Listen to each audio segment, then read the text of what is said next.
पत्रकारिता ही लोकशाहीचा आरसा असून पत्रकारांनी निर्भीडपणे, प्रामाणिकपणे आणि वस्तुनिष्ठपणे समाजातील प्रश्न मांडले पाहिजेत.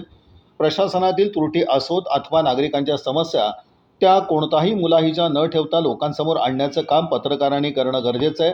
प्रामाणिकपणे काम केलं तर जीवनात यश नक्की मिळतं.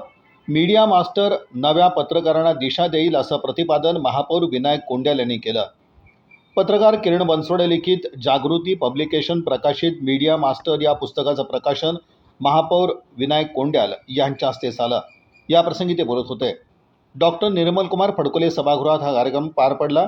यावेळी प्रमुख पाहुणे म्हणून पुण्यश्लोक अहिल्यादेवी होळकर, सोलापूर विद्यापीठाचे सहाय्यक कुलसचिव प्राध्यापक डॉक्टर शिवाजीराव शिंदे, मनपा प्राथमिक शिक्षण मंडळाचे प्रशासनाधिकारी मल्हारी माने, ज्येष्ठ विचारवंत दत्ता गायकवाड, बहुजन शिक्षक शिक्षकेतर कर्मचारी महासंघाचे प्रदेशाध्यक्ष अण्णासाहेब भालशंकर, दैनिक तरुण भारतचे समूह मुख्य संपादक दिलीप पेठे, मुख्य संपादक प्रशांत माने, डॉक्टर बाबासाहेब आंबेडकर हॉस्पिटल ट्रस्टचे संस्थापक अध्यक्ष डॉक्टर सुरेश खोरे, श्रमिक पत्रकार संघाचे अध्यक्ष विक्रम खेलगुडे, पत्रकार विजय गायकवाड, प्रकाशक सोमनाथ गायकवाड, लीना बनसोडे आदी मान्यवर उपस्थित होते. या प्रसंगी मध्यम साक्षरता चळवळीत योगदान देणारे प्राध्यापक डॉक्टर अंबादास भास्के आणि विजय लोंढे यांचा विशेष सत्कार करण्यात आला.